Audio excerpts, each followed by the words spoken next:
Mr. President. Senator from Nebraska. Thank you, Mr. President.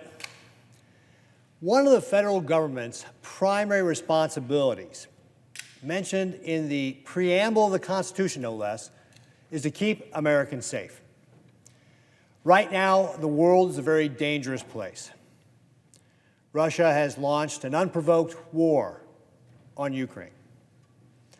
Hamas, a terrorist organization backed by Iran, has attacked one of our strongest allies, Israel. There have been 127 attacks on American service members in Iraq and Syria. Houthi rebels are attacking shipping and our U.S. Navy in the Red Sea. The Chinese Communist Party has its eyes set on Taiwan and are violating our sovereignty with things like spy balloons and other forms of espionage. The responsibility for keeping America safe ultimately lies with the President of the United States. But he has a team of critical advisors that are essential to ensuring that Americans are defended. One of those advisors is Secretary of Defense Lloyd Austin. The Secretary links the chain of command between the President and the uniformed military. The law is very clear. If the Secretary of Defense cannot do their job, there are protocols in place to ensure the chain of command remains intact. The law also requires that proper notifications be made. Last week, Secretary Austin went to intensive care at a hospital after complications from surgery. We wish him well in his recovery. Yet, for 3 days, the Defense Department failed to notify the President, the National Security Council, even the Deputy Secretary Kathleen Hicks, that the Secretary of Defense was in the hospital and unable to perform his duties. So let me get this right. The Secretary of Defense is in the hospital, the Deputy Secretary on vacation in Puerto Rico, and nobody thinks to tackle the President? Are you kidding me? The Pentagon's explanation that the Chief of Staff was unable to do routine notifications because she was sick does not hold water. Americans' national security cannot be put on hold for a sick day.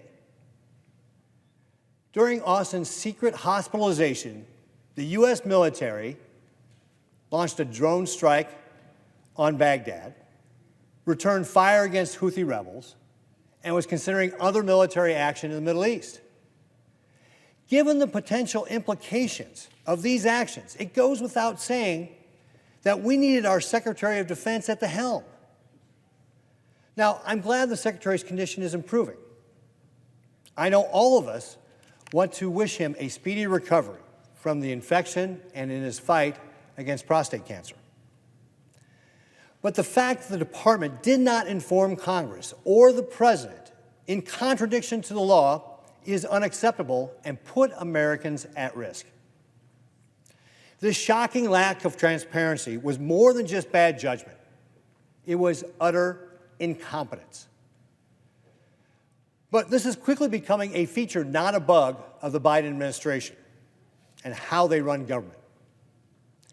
This administration failed to give the American people the facts about the Chinese spy balloon. This administration failed to give the American people the facts about the catastrophic withdrawal from Afghanistan. And Biden's border policies have created a catastrophe at our southern border. Now, we have a Secretary of Defense that went off the grid for 3 days without the President or his team even knowing. All this at a time when our adversaries are threatening American lives both at home and abroad. Americans need to be able to trust that their leaders are in charge. Right now, we have more questions than we have answers. Why was the law not followed? And who made that decision? Was there actually a period of time when nobody was in charge of the Defense Department? There must be consequences for this stunning incompetence. Americans deserve answers. Congress deserves answers. Mr. President, I yield back.